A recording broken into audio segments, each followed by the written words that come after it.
Graças a Deus. Pode se assentar, querido. Em nome do Senhor.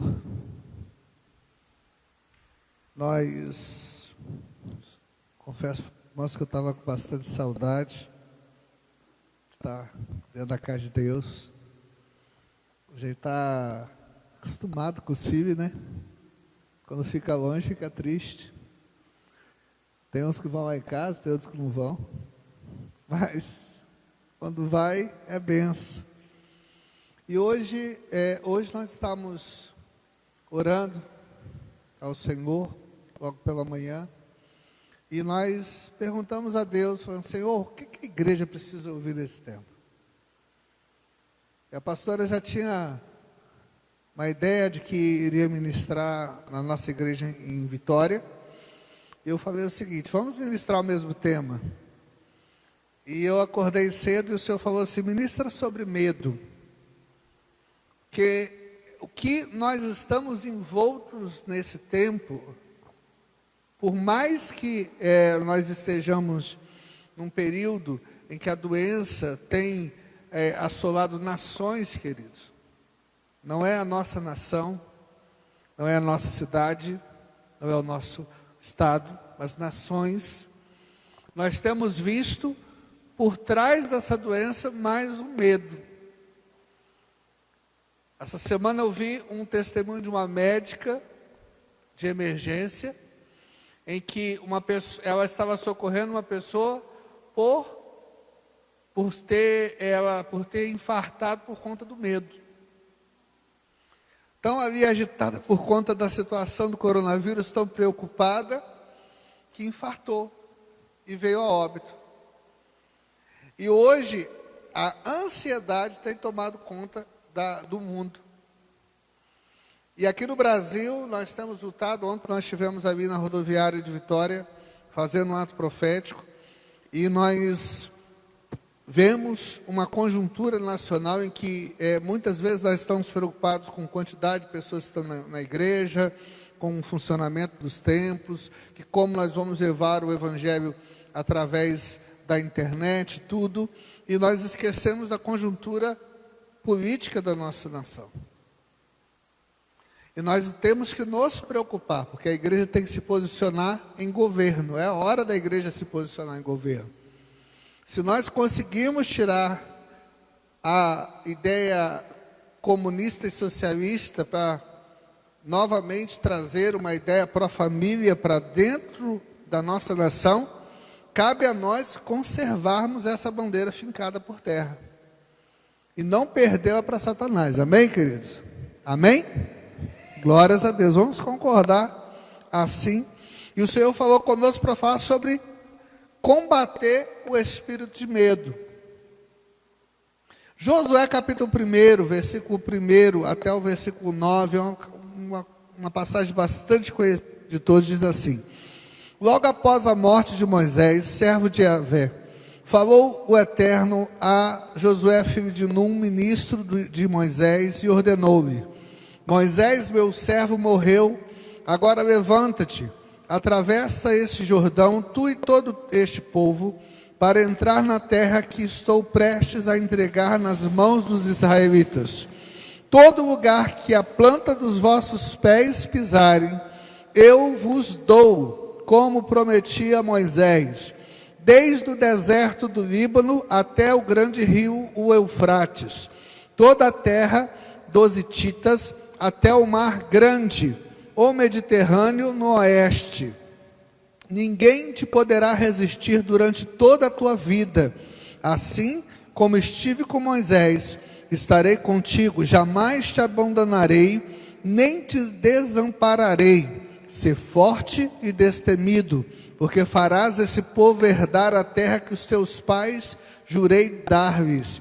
Tão somente, sê de fato firme e corajoso, para teres o zelo de agir de acordo com todos os mandamentos da Torá, lei que te ordenou Moisés teu servo. Não te apartes dela, nem para a direita, nem para a esquerda, para que tenhas sucesso em todas as tuas realizações. Que o livro da Torá, lei, esteja sempre nos teus lábios, medita nele dia e noite, para que tenhas o cuidado de agir em conformidade com tudo que nele está escrito. Deste modo serás vitorioso em todas as tuas empreitadas e alcançarás bom êxito. Ora, não te ordenei ser forte e corajoso, não temas e não te apavores, porque o Senhor teu Deus está contigo por onde quer que andares. Amém? Amém? O Senhor teu Deus está contigo. Amém? O Senhor teu Deus está conosco. Nós temos que crer nisso.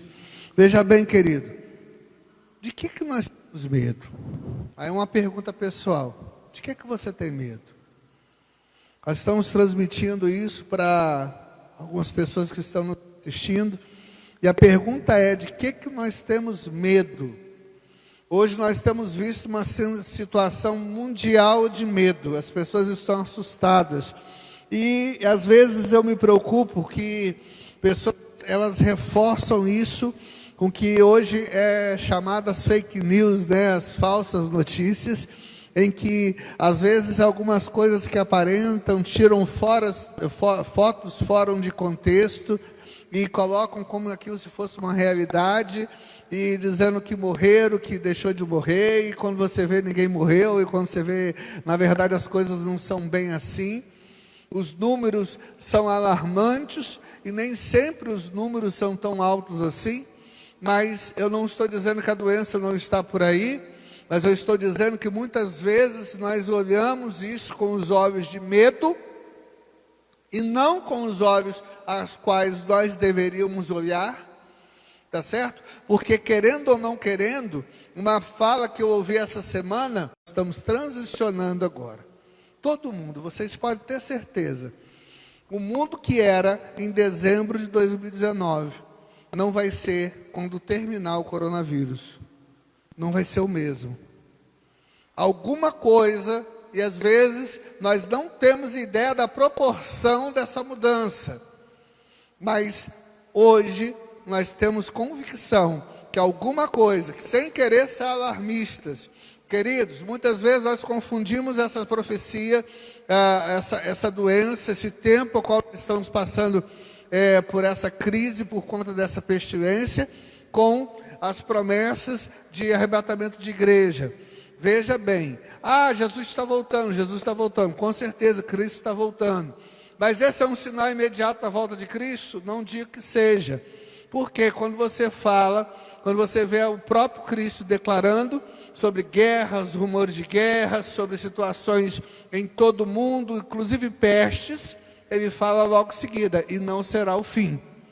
Então, ainda muita coisa há de acontecer. E nós, como igreja, temos que estar atentos a tudo que está para acontecer.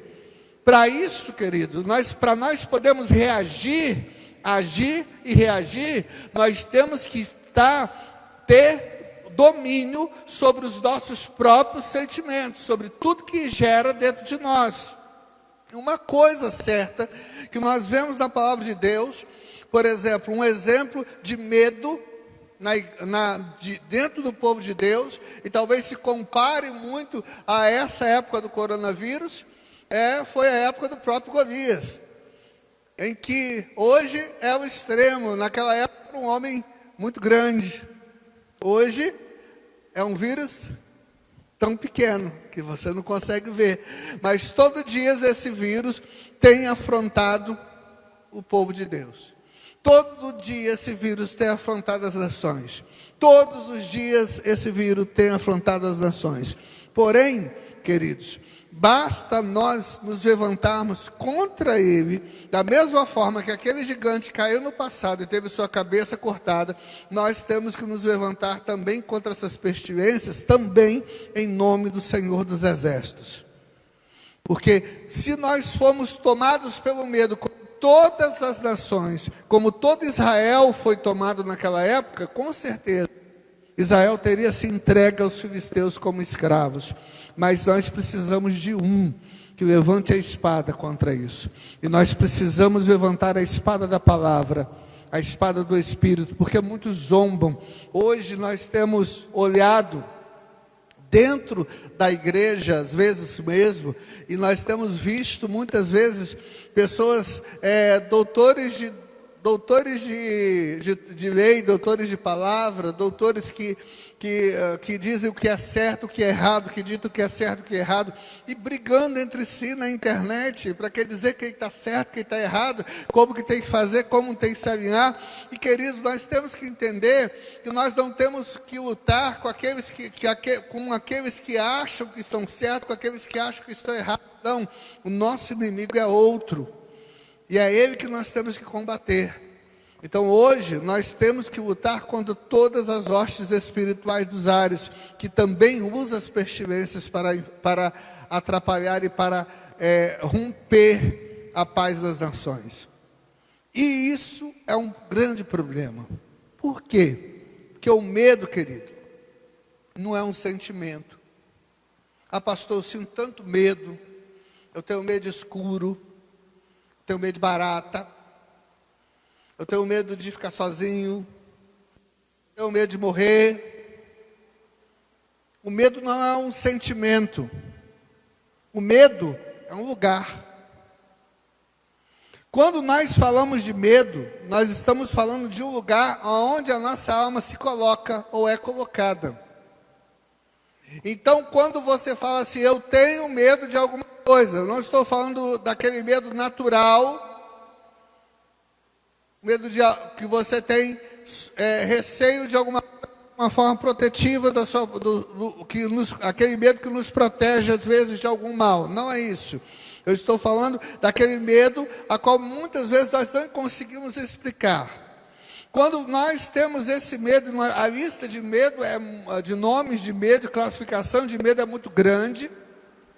A psicologia ela explica, são vários tipos de medo, são muitos nomes que decretam medo, nome de altura, nome de medo de altura, medo de cair, medo de ficar de pé, medo de tudo, medo de cor, isso, e assim por diante. Mas o medo em si, quando ele domina o homem, ele se torna um lugar. E nesse lugar,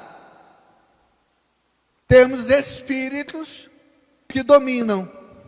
E esses são os espíritos de medo.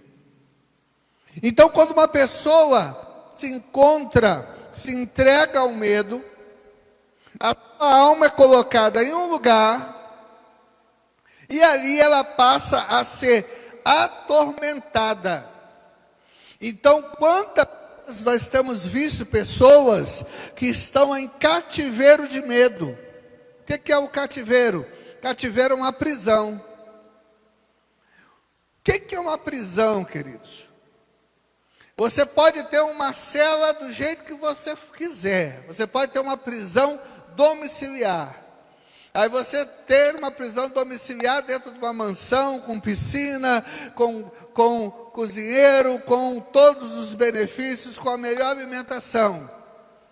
Você está ali dentro, mas você está preso. E algum dia você fala assim, eu quero sair por essa porta porque eu quero ir na esquina comprar um pão. Você não pode, porque você está preso.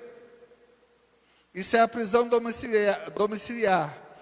Muitas vezes alguém fala assim, a prisão domiciliar é fácil. Eu digo uma coisa para você, cercear alguém de sua liberdade é algo poderoso. A pessoa que tem a liberdade cerceada, ela se torna aprisionada, não somente no seu corpo, mas também na sua alma. E você pode ter a melhor prisão que você tem, até pode ser até a sua própria casa. Mas se você está preso ali, você está dominado naquele lugar. E com certeza você quer sair. Existem pessoas que por conta do medo, elas se aprisionam dentro de casa. Elas têm vontade de sair, têm vontade de fazer coisas, têm vontade de voltar a viver. E não consegue. Por quê? Porque elas estão em cativeiros. E é nesses cativeiros, irmãos, em que elas são colocadas em grilhões. Aí você tem que entender que existem grilhões, existem correntes, existem portas. Se existem grilhões, nós temos que quebrar esses grilhões, nós temos que quebrar as correntes, nós temos que abrir essas portas para retirar essas pessoas que estão aprisionadas no medo. E esse é o desafio da igreja. Hoje, a nação brasileira e o mundo está em medo. Eu não digo que nós não temos que nos preocupar e nos precaver quanto à doença, mas nós temos que retirar a nossa nação, e principalmente a nossa igreja, desse cativeiro de medo.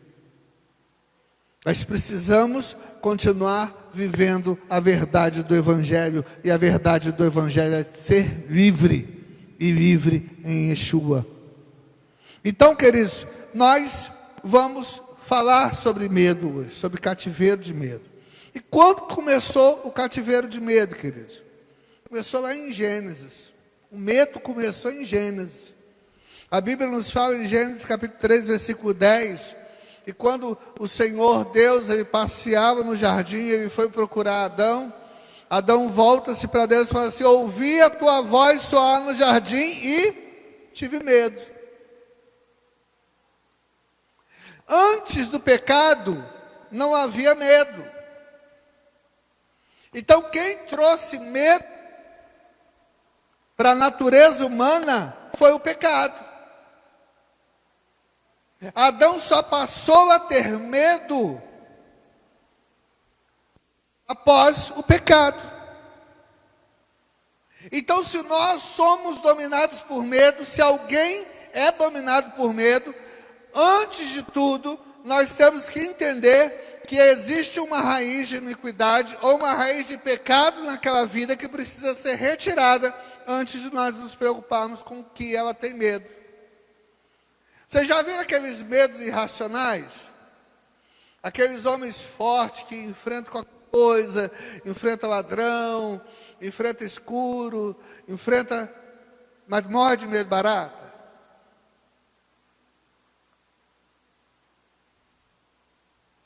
Um bichinho desse tamanho. E o problema é o seguinte: o problema é quando ela voa, né? Aí aquele homem marmanjão desse tamanho, quando vem a barata, daqui a pouco ela voa, aí chama a mulher, chama todo mundo para ver se consegue matar a barata. Tem medo, tem pessoas que são paralisadas por conta da barata. Veja bem, uma barata, um rato. Tem pessoas que têm pavor de lagarta, qualquer animalzinho pequeno. Veja bem, queridos, nós nascemos para dominar esses seres e não temê-los. Se nós temos um medo de barata, nós temos medo por conta do pecado. Isso vem para nós, não é da nossa natureza. Eu tenho nojo, eu tenho nervoso, não é isso. Não, é por conta da natureza pecaminosa nossa. Porque não era para nós temermos, era para nós dominarmos. Se a barata estava ali, você chegaria, se você tivesse a sua herança adâmica preservada, você falaria: a barata sai, e ela sairia, você passaria e pronto. Ela não teria poder nem autoridade para dominar a sua casa, está onde você não quer. Por quê? Porque nós nascemos para dominar todos os seres, inclusive as baratas. Então as pessoas hoje só têm medo de barata, irmãos, por conta da origem do pecado. Então, o medo, ele pode ser caracterizado como a antítese da fé. Ele é o contrário da fé. Quando você tem medo em alguma coisa,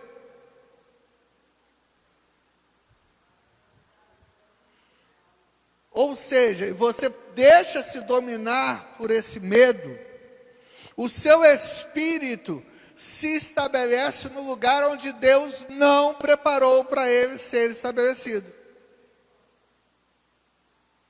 Por quê? Porque a sua alma, ela é colocada no lugar de medo. Numa casa, um cativeiro de medo. E sua alma não foi preparada para estar no lugar chamado medo. Nós fomos preparados e formados, e a vontade de Deus é que nós nos estabeleçamos no lugar chamado confiança. Amém? Estejamos confiados nele. Nós não precisamos, amados, ter medo. Veja bem, o grande problema é que o medo nos faz perder muitas oportunidades. E às vezes não nos deixa ser estabelecidos no lugar que Deus quer nos estabelecer. Não deixa nós dominarmos, nós alcançarmos ministérios, empregos. Às vezes os planos que nós fazemos durante a vida, às vezes o medo não nos permite chegar até esses planos. Às vezes nós temos medo de fracassar, nem começamos a trilhar a jornada, já temos medo de fracassar. E quando você pensa nisso, você olha a figura do próprio povo de Israel. A Bíblia fala em Números capítulo 13, que Moisés manda 12 espias para a terra prometida. E dos 12 espias que vão, 10 vêm trazendo más notícias. E 2 apenas trazem boas notícias. Falam para o povo, olha, encorajam o povo. Assim, vamos vencer. Os povos dessa terra são fortes, mas o Senhor dos exércitos é forte. Vamos, porque essa terra é nossa. Vamos tomar posse da terra. Mas os 10 ficam aprisionados pelo quê? Pelo medo. Olha como que diz a palavra do Senhor. Porém, os homens que com ele subiram disseram: não podemos subir contra aquele povo, porque é mais forte do que nós. O que disse para aqueles homens que eles não poderiam subir, é que eles compararam as forças dos gigantes à sua própria força, e por isso tiveram medo. Eles não compreenderam que a força qual eles tinham não provinha deles mesmos, mas do Senhor dos exércitos que está com eles. E é difícil entender isso, porque é um povo que acabou de passar pelo meio do mar a seco. Não entendeu que é um Deus tão forte, capaz de colocar na terra, destruir os gigantes. E eles infamaram a terra que tinham espiado, dizendo aos filhos de Israel: a terra pela qual passamos a espiá-las é terra que consome seus moradores. Ou seja, o espírito de medo os havia dominado, a ponto deles compreenderem que a promessa a qual eles deveriam resgatar, deveriam assumir, nociva a eles. O medo nos faz, às vezes, não querer, desejar assumir as promessas, assumir o que Deus quer para a gente. Por quê? Porque colocamos em nosso coração que aquilo vai nos ferir, que aquilo vai nos matar. E todo o povo que vimos nela são homens de grande estatura. Também vimos ali gigantes, filhos de Enaque, descendentes dos gigantes, e éramos, aí está a chave, e éramos aos nossos olhos como gafanhotos, e assim também éramos aos seus olhos. Ou seja, era aos nossos olhos. Eles viram, eles andaram por vista.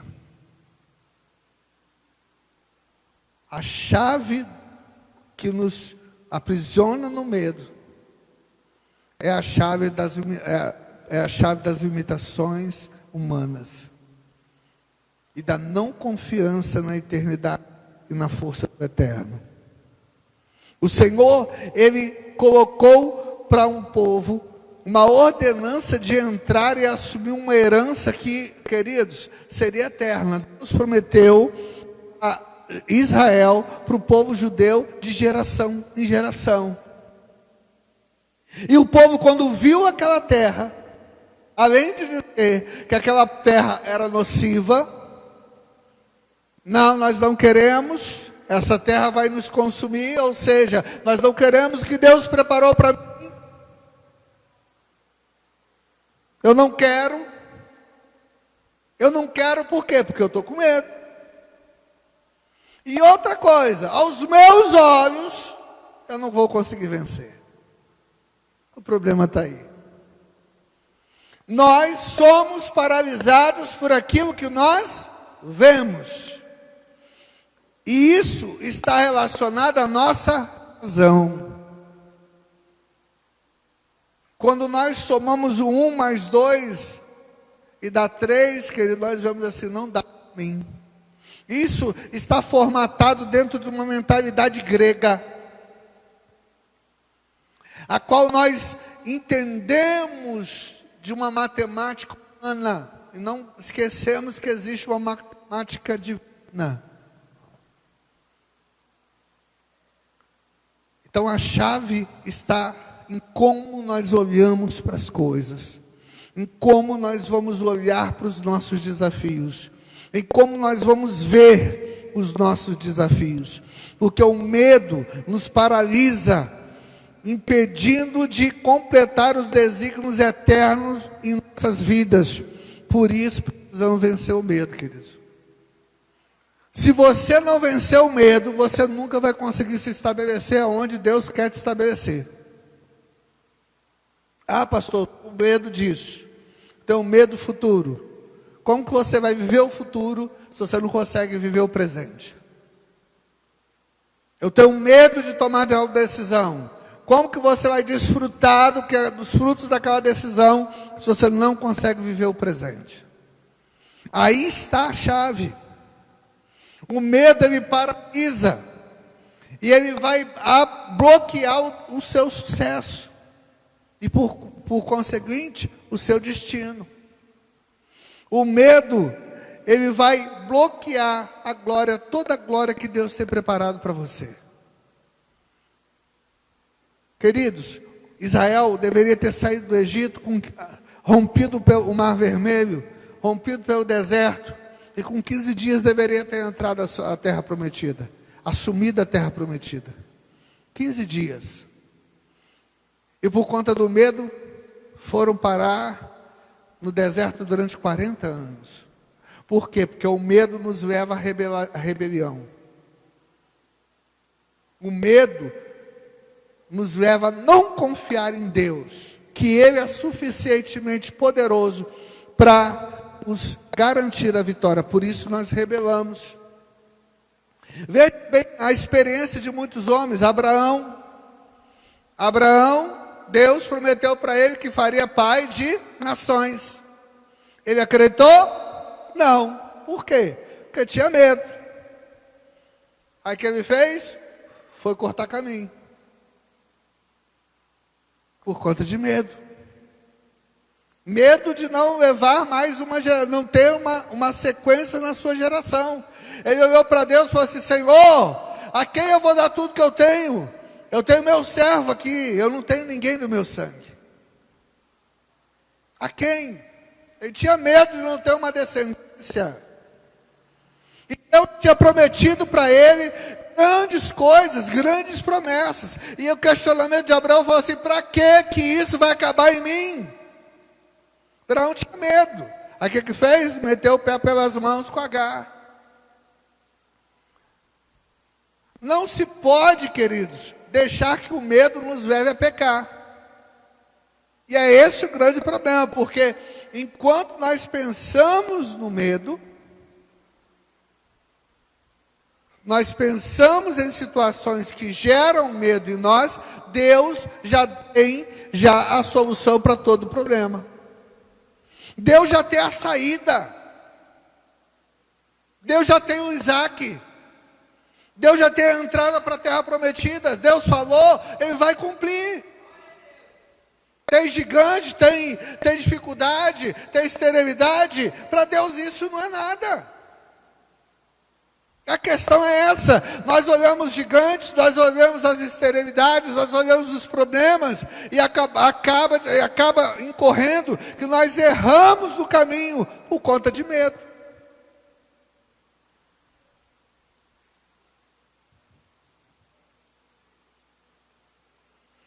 Então nós precisamos, queridos, vencer o medo para sermos estabelecidos na vontade, no que o Senhor tem nos direcionado na vontade dEle. Nós precisamos confiar no Senhor, e confiar que Ele foi que prometeu, e Ele é fiel. Eu não posso andar no que eu vejo, eu não posso me posicionar pelo que eu vejo, eu tenho que me posicionar pelo que Deus me prometeu. Essa semana foi uma semana engraçada para nós. O Senhor prometeu-nos dar um carro. Aí o que aconteceu? O Senhor deu um carro, e o Senhor manda dar esse carro. Aí nós demos o carro. Aí o Senhor já prometeu que vai trazer outro carro. Nós temos a nossa garagem. Aí eu acionei meu pai e falei assim: pai, não deixe ninguém colocar carro na garagem, porque daqui a pouco o meu está chegando. Porque eu não vou me posicionar naquilo que eu estou vendo. Eu vou me posicionar naquilo que Deus já viu por mim. Eu tenho que me mover, querido, na fé. E quando eu falo que eu tenho que me mover em fé, é me mover naquilo que Deus está me mostrando, não com os meus olhos. Gosto muito daquela fala do apóstolo Coraiola, quando ele diz que quando você vê alguma coisa em fé, a sua alma vai até a eternidade, vê e volta, e você já tem a revelação do que Deus vai te dar. Isso é lindo, porque para se ter a revelação do que Deus vai nos dar, nós não vemos com os nossos olhos. Para nós vencermos batalha, querido, nós temos que ver com os olhos de Deus. Quer ver um exemplo? Esther. O rei tinha mais de um mês que não chamava Esther, mas tinha um grande problema para Esther. Ela tinha um problema para resolver, ela tinha que comparecer diante do rei. O que aconteceu com Esther? Ficou com medo. Aí veio o tio dela, Mardoqueu: minha filha, presta atenção, quem sabe foi para isso aí que Deus te colocou nesse lugar. Mas olha a fala de Mardoqueu, e eu amo a fala de Mardoqueu muito mais do que às vezes a atitude de Esther. Se você não fizer, Deus vai mandar livramento de outro lugar. Mardoqueu já tinha visto o decreto de Amã rasgado. Amém? Mardoqueu já tinha visto aquele decreto rasgado. Ele falou assim: se você não for lá, a sua família vai ser consumida, mas Deus vai mandar livramento de outra parte. Não se preocupe. O que Esther fez? Ela teve que ir diante do rei. Para quê? Para mudar um decreto. Se nós precisamos mudar decretos na nossa vida, primeiro nós temos que romper com o medo. Tem muitas pessoas que têm decretos e estão vivendo em base de decretos de morte na sua vida, decretos de passado, decretos de falta de esperança, e continuam vivendo e debaixo dessas maldições. Por quê? Porque não consegue vencer o medo de ir lá e mudar o decreto. Você tem que ter a confiança de Mardoqueu. Se você não for, o decreto vai cair por terra de um mesmo jeito. Mas Deus quer te usar. Amém? Deus quer te usar. Deus quer te usar. Deus quer te usar. Deus quer te usar nesse tempo para romper o decreto da sua família. Para mudar o decreto da sua família. Porque alguém disse no passado que seriam escravos. E Deus quer romper esse decreto de escravidão. Deus quer mudar tudo. Mas nós temos que mudar primeiro aquilo que nos aprisiona. Outro exemplo é Gideão, todo mundo sabe. Ele foi chamado para vencer o medo, ele foi chamado para libertar o povo. Mas para libertar o povo e vencer uma guerra, ele tem que vencer o medo e sair. Não se pode lutar com medo. A primeira coisa, e Gideão aprendeu isso muito rápido.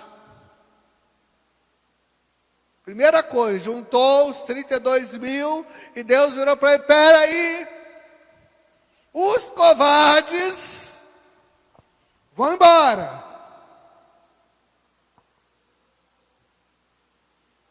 A primeira coisa, o primeiro decreto de Deus: covarde vai para casa. Covarde vai para casa. Covarde não pode ficar aqui não. Por quê, queridos? Muitas vezes nós temos que aprender, e com dor, não é que Deus despreza pessoas. Mas às vezes, Deus escolhe valentes para estar lutando do lado de valentes. Por quê? Porque se existe um fraco, um decrépito naquele meio, ele enfraquece toda a guarnição. E Deus precisa de valentes. Então Deus chama os valentes.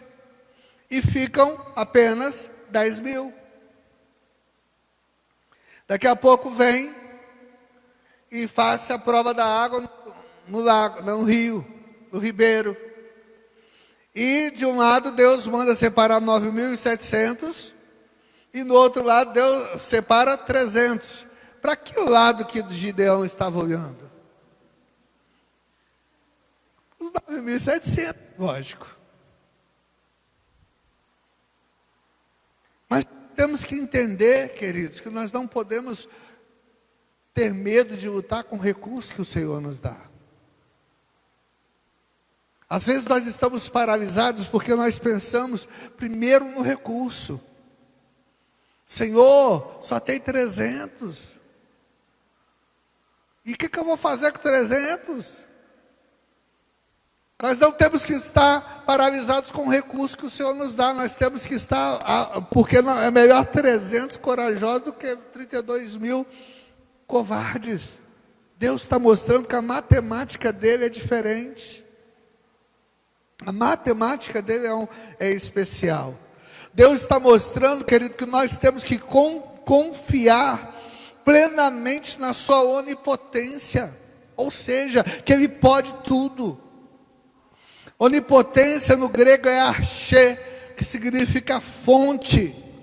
Uma fonte inesgotável, aquele que tem muitos seios, ou seja, aquele que pode alimentar muitos, ou seja, ele pode dar, ele tem para dar, ele tem para alimentar, ele tem para dar para as nações. Deus pode tudo.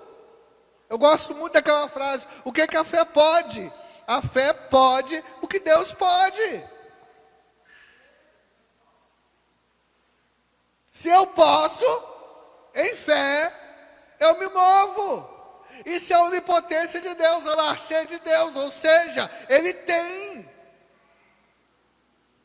Eu amo a Cristo, porque muitas vezes nós colocamos Cristo como Deus da terra, enquanto no seu ministério. Sim, Ele foi o Verbo, mas enquanto na terra, Ele estava sobre as mesmas limitações de homem. Mas o que Yeshua tinha, era uma mentalidade do céu.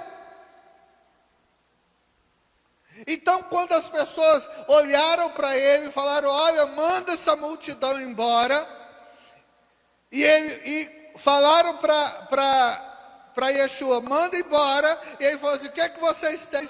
Pode mandar se assentar, que vai comer todo mundo.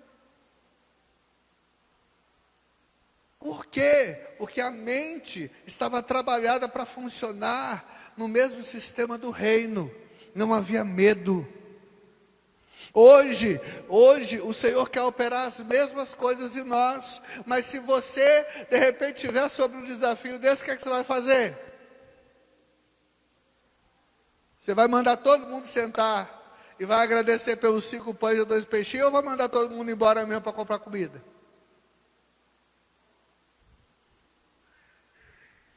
Se Deus mandar você estender as mãos e chamar um paralítico e mandar levantar, você vai fazer ou você vai ficar preocupado com quem está olhando? Com quem está vendo? Se o Senhor falar com você, chama o morto no meio do velório, o que é que você vai fazer? Você chama? É um desafio. Nós só vamos viver o sobrenatural se nós vivermos o sobrenatural. Só tem nos chamado. E para vivermos o sobrenatural, nós temos que sair da região de medo e entrar na região do sobrenatural. Aí que está. Eu tenho clamado ao Senhor por 2 coisas. Primeiro, eu quero que o meu tempo seja o tempo dele. Não estou falando do tempo de vida, eu não quero viver a eternidade aqui. O tempo que o Senhor me der de vida, eu estou vivendo. Mas o meu tempo, eu quero me mover no tempo de Deus. Eu quero que as coisas se aconteçam no tempo de Deus, porque eu tenho crido e tenho visto a remissão do tempo na minha vida. Às vezes eu sento para trabalhar lá em casa, e quando eu olho para o relógio, 6 horas da manhã, eu vou trabalhar, e daqui a pouco eu olho para o relógio, é 1h da tarde, e eu falo assim, espera aí. E Deus tem que fazer comida. E Deus está colocando isso. E eu estou pedindo para o meu tempo ser o tempo dele, ser o Aion. Eu não quero viver mais no Cronos. Também não quero viver mais no Kairos. Eu não quero mais o tempo determinado. Eu não quero mais o tempo, mas eu quero o tempo Aion na minha vida. E o segundo ponto, eu tenho pedido para a minha carne funcionar no nível de glória. A minha mente funcionar no nível de glória. Ontem eu lancei um vídeo, foi ontem ou foi hoje, não lembro, sobre a alma e a Foi hoje? É que eu estava desde ontem trabalhando nele. Estou assim que eu não estou vendo o tempo passar mesmo. Estava desde ontem trabalhando nesse vídeo. E eu lancei esse vídeo sobre a alma e a Torá. E quando eu lancei esse vídeo, o Senhor começou a falar comigo sobre ele, justamente sobre o potencial da alma dentro da lei, dentro do próprio Cristo, ou seja, de como nós podemos nos mover. E o próximo vídeo agora seria o próximo vídeo, mas eu vou avançar um pouquinho mais, porque tem um tópico que questionamentos têm sido feitos aí por pessoas, porque o pessoal está muito preocupado, perguntando sobre a glândula pineal, e eu vou fazer um vídeo agora para essa semana sobre a glândula pineal, outro vídeo, para esclarecer algumas coisas. Então, quando eu falar sobre isso, eu quero sobre esse nível da alma em andar nessa situação, nesse nível de glória, andar na glória. Em andar, é aquele esquema que nós fizemos aqui, de andar lá no Santo dos Santos, de você estar, eu quero ascender, eu quero trazer minha alma a estar no nível de glória. Aí, queridos, o que acontece? O grande problema é que nós pensamos que a nossa carne ela vai se limitar isso, mas nós temos que entender que a carne ela anda junto com isso. Eu quero experimentar, e eu falei, Senhor, eu quero experimentar uma renovação de vida. Eu quero que o meu DNA volte no tempo. Eu quero remoçar. Por que isso? Ou a gente vive no sobrenatural, ou a gente pensa no sobrenatural, ou a gente vai viver no natural a vida toda. Ah, pastor, você quer isso para você, só para você? Não, eu quero isso para todos. Eu quero orar para uma pessoa e quero que ela fique mais nova. Se é para fazer milagre, Giovanni, vamos fazer milagre decente, milagre que chama atenção. Ah, não é para ser milagreiro, não. É para honrar o nome do Senhor. Para que o nome seja exaltado. Para que as pessoas vejam que Deus continua operando. Não é milagre apenas milagrinho, não. Então, eu creio nisso. Então eu tenho pedido, Senhor, eu quero me coloque o meu DNA no seu tempo. E muitas vezes eu tenho visto isso acontecer em alguns detalhes. Às vezes eu estou andando por aí, andando, e às vezes tem ladeiras que eu subo, que eu, em pouco tempo antes, e às vezes até com um pouco mais de condicionamento, quando eu estava na academia e tudo, e eu subi aquela ladeira quase morrendo. Hoje eu estou subindo essa ladeira tranquilo, não estou nem suando. Eu estou vendo, falei assim, peraí, eu subi já? Estou nem ofegante. Mas isso é um trabalhar de Deus, e nós estamos buscando o Senhor. Então, queridos, nós temos que buscar esse lugar de onipotência.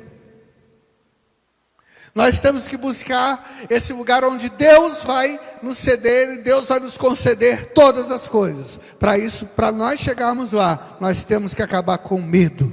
Amém? Então, o que acontece?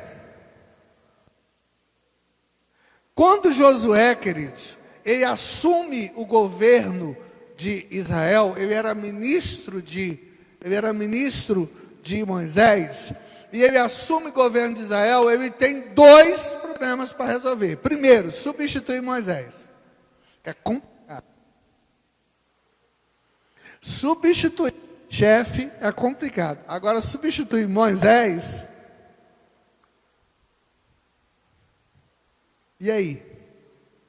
O homem lá com Deus, 40 dias, lá, cara, tete a tete, falando, teve lá na fenda, olhou o Senhor lá, viu o rosto brilhando, a nuvem no nível subindo, levantando cajado para o povo vencer, levantando cajado para a mar abrir, tocando. Como que se substitui um homem desse? Como que eu tomo conta do que esse homem tomava conta antes? Como que eu vou lá dizer o que esse homem faz? Primeiro problema de Josué era um problema de matemática. Eu me considero menos que ele.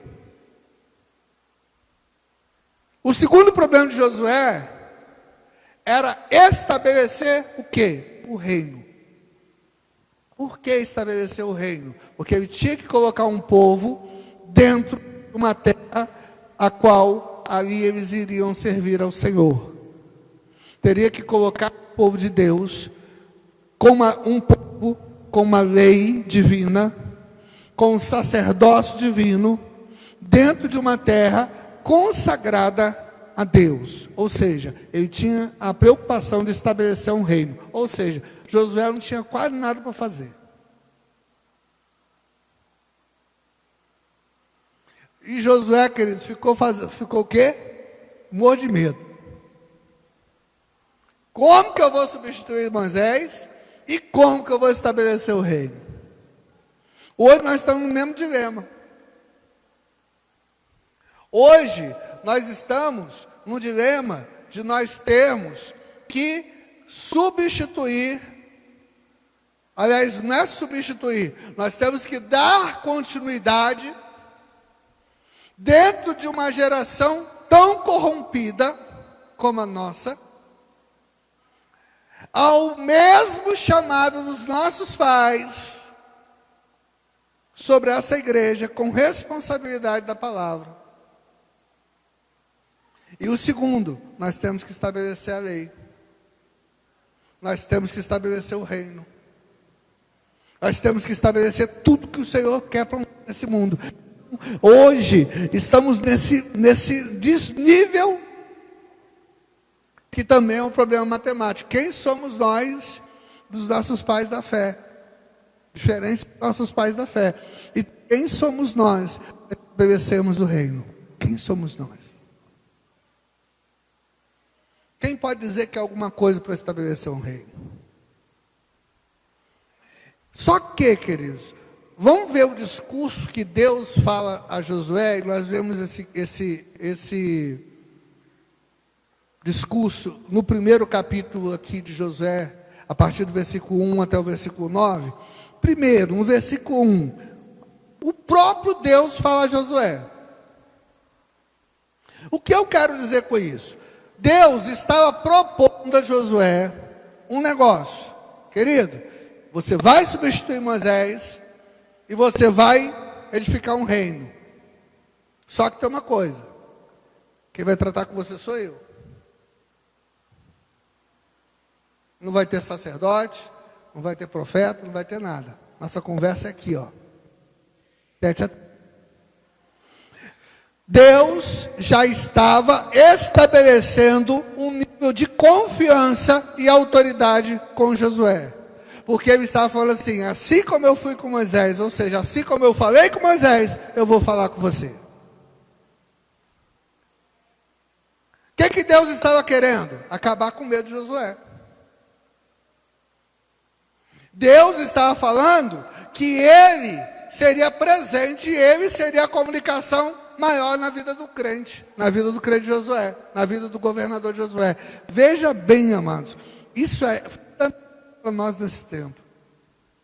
Porque Deus, quando Ele quer estabelecer alguma coisa, quando Ele quer nos dar alguma coisa, Deus vai fazer com que nós ouçamos a voz dEle de uma forma tal que nós a reconheçamos e vejamos que é Ele mesmo que está falando conosco. Ou seja, sou eu que estou tratando do assunto. Não se preocupa não. Deus está querendo falar com a igreja nesse tempo. É Ele que está querendo tratar da nação brasileira. É Ele que está querendo tratar da nossa igreja.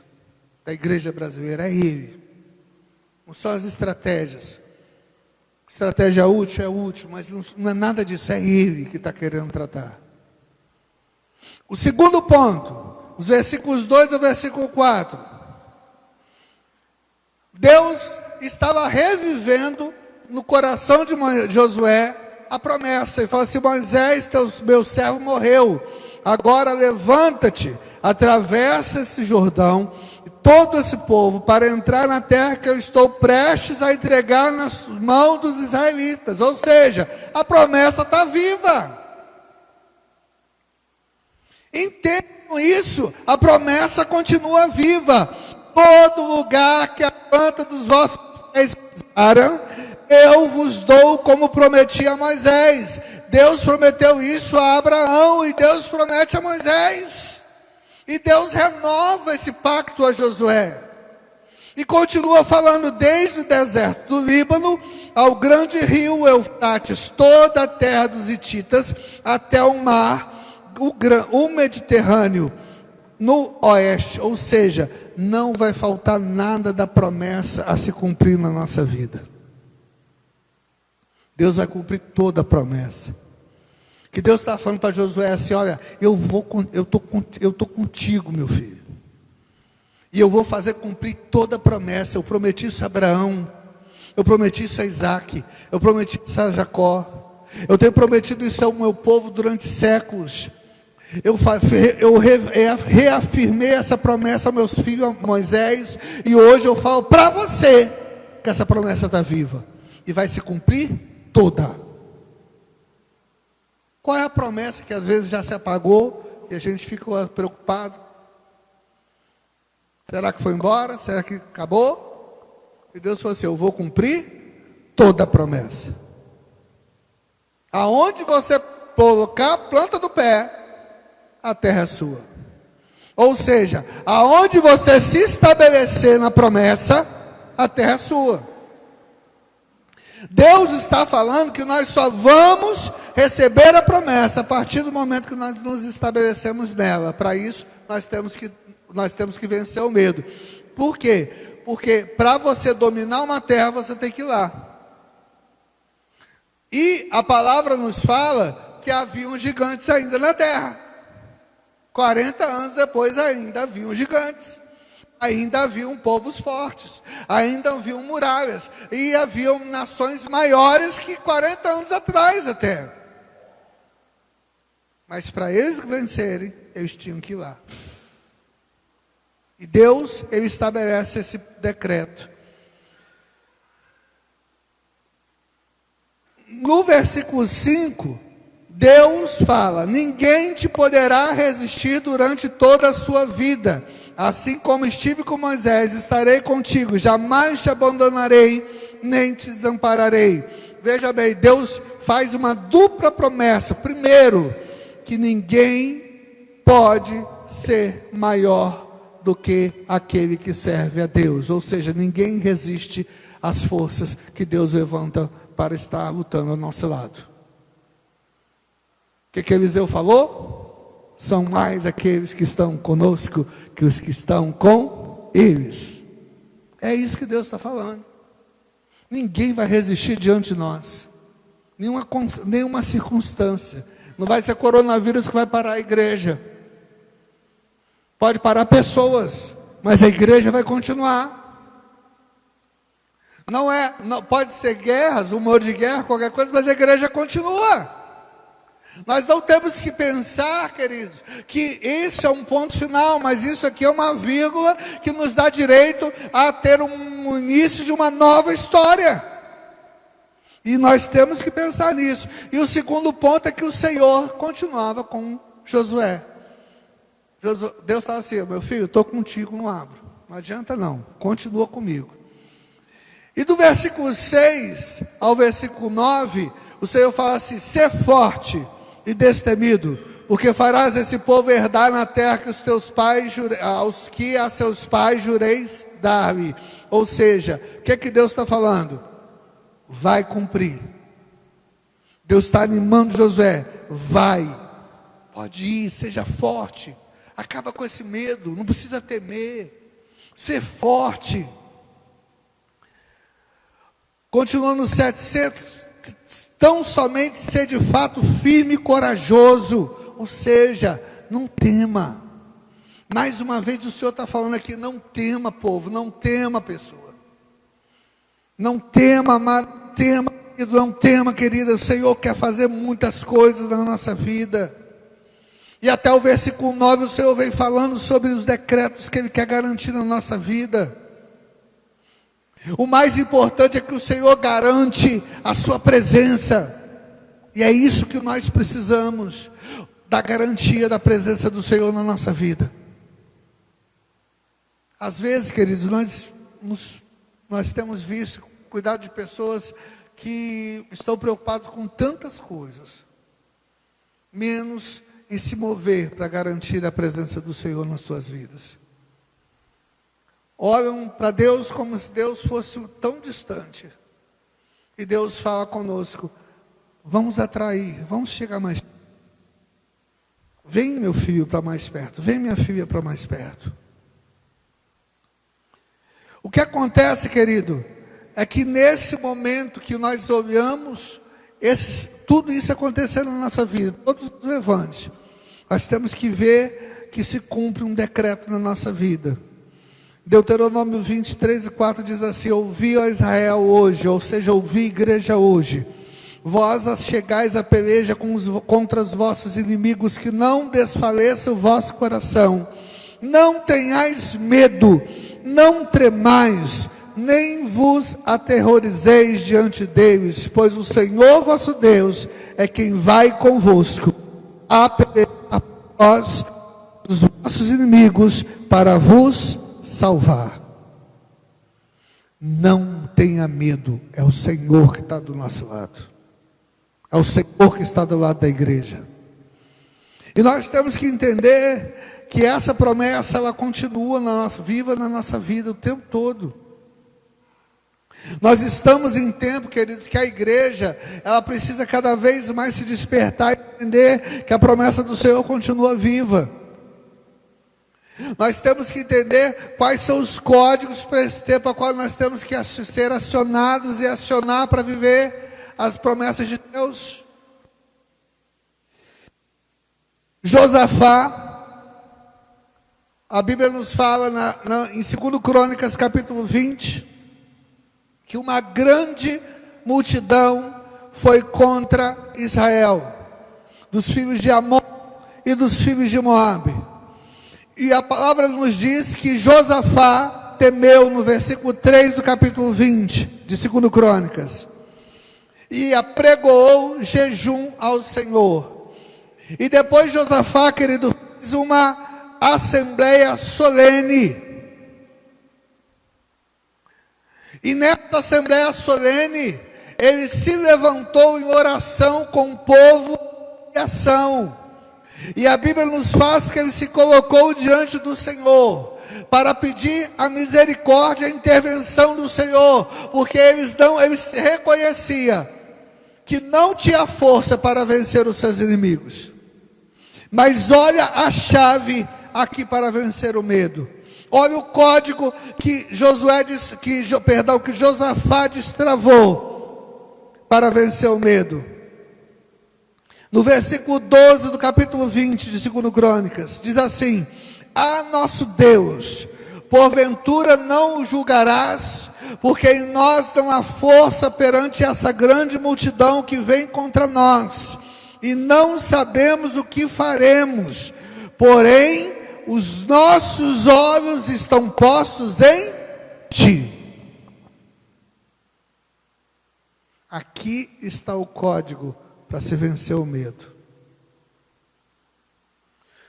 Lá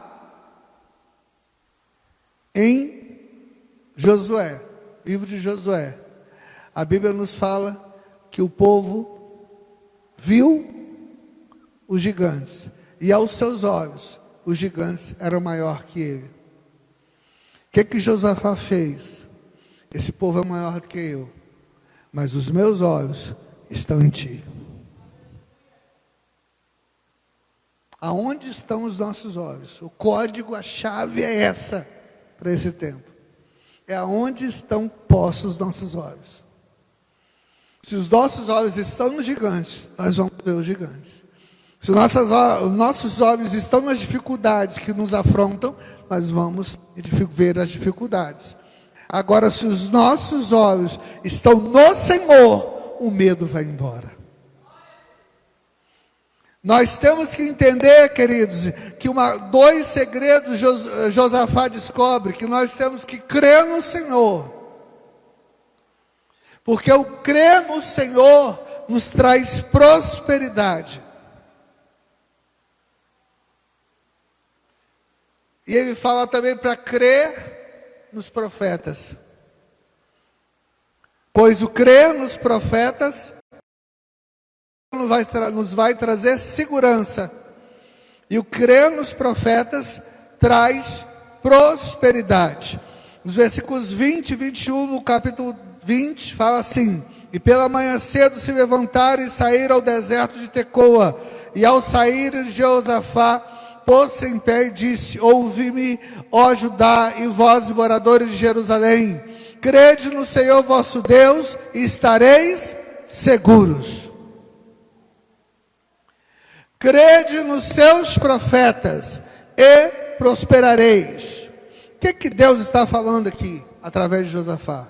Que você tem que crer nele, para ter segurança. Ele é o nosso escudo e fortaleza. Socorro bem presente na angústia, pelo que não temeremos. Declarar: eu sei em que tenho crido, eu sei que meu Redentor vive, por isso se levantará sobre a terra. Eu sei. Você declarar mesmo. Isso vai me trazer segurança, isso vai me trazer fortaleza, o medo vai embora. E depois eu tenho que crer nos profetas, porque o que é o profeta? É aquele que traz a palavra de Deus. A maior profecia é a própria palavra. Então eu tenho que crer em Deus e crer na sua palavra. E assim eu vou ter prosperidade.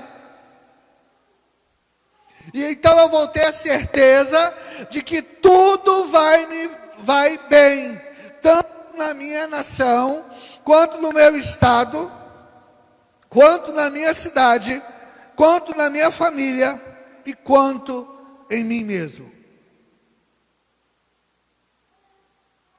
Por isso, queridos, o Senhor tem falado aqui, O segredo para vencer o medo é tirar os olhos de todas as coisas que estão nos afligindo e olhar para Ele.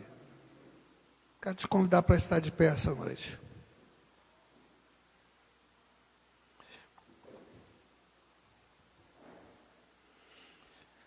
Eu quero declarar sobre a sua vida. Eu quero declarar sobre a vida do povo de Deus que está ouvindo essa mensagem em casa.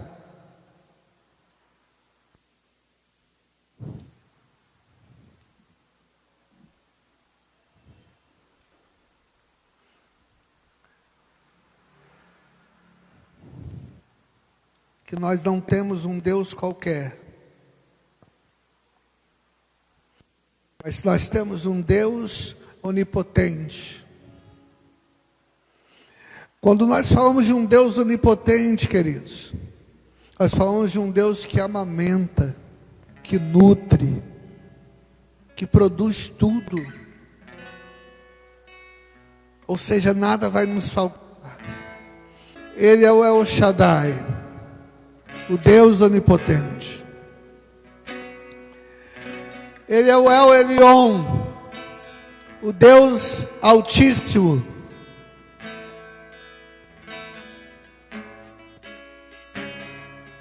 Ninguém vai conseguir chegar acima dele, você pode ter certeza. Ou seja, nenhum mal, nenhuma insegurança, nada que qualquer coisa ou pessoa ou situação se levante nessa terra, nesse tempo, vai se elevar acima de Deus. Então, quando nós olhamos para os gigantes, nós temos que entender, acima de tudo, que sobre eles não tem promessa, mas sobre nós descansa a promessa do Senhor. Por isso nós vamos até eles, em nome do Senhor dos Exércitos. Em nome do Senhor dos Exércitos. Você pode falar: eu vou até eles, em nome do Senhor dos Exércitos. Se eu estou enfermo, e eu declaro para quem estiver na casa agora, se você estiver enfermo, você vai, e nós vamos contra essa enfermidade em nome do Senhor dos Exércitos. Nós vamos contra essa luta, nós vamos contra essa praga que invade a nossa nação em nome do Senhor dos Exércitos, pois Ele é o Senhor Altíssimo, Ele é o Jeová, Ele é o El Elyon, ninguém, nada está acima dEle.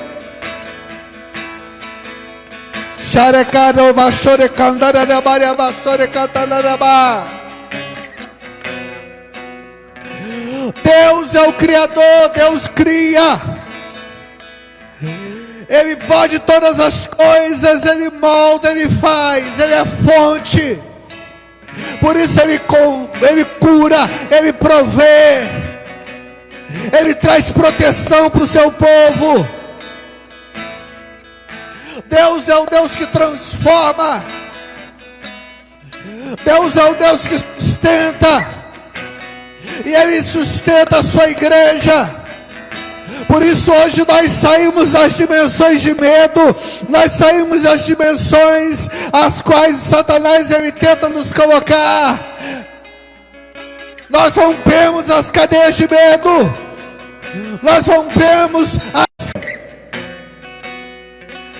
Oxe, caravassuria cantando na Maria Vassoura cantando na Maia Vaz.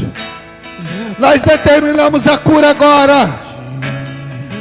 Nós determinamos a cura agora. Nós determinamos agora a libertação. Nós determinamos agora a queda desse gigante. Nós não vamos mais com espírito de temor, mas vamos contra eles em nome do Senhor dos Exércitos, pois Ele é o verdadeiro amor, e o verdadeiro amor acaba com todo medo. Servimos o Senhor, nós prosseguimos e prosseguiremos em buscar ao Senhor todos os dias. Xarcareu Vassúria Daramaia Vassúria Cantarabaia Vassúria Cantalamais. Senhor, nós apresentamos a vida da tua igreja, apresentamos os teus servos, Senhor, que estão online, apresentamos aqueles que estão em casa, na nossa região, no nosso bairro. Senhor, o Senhor é o Deus que cura, o Senhor é aquele que traz, Senhor, a cura, e nesse mês é um mês de cura, um mês de libertação. Por isso nós declaramos, Senhor, nesse terceiro dia do mês de A, que o Senhor vai transformar a realidade deste povo. E nós submetemos todo decreto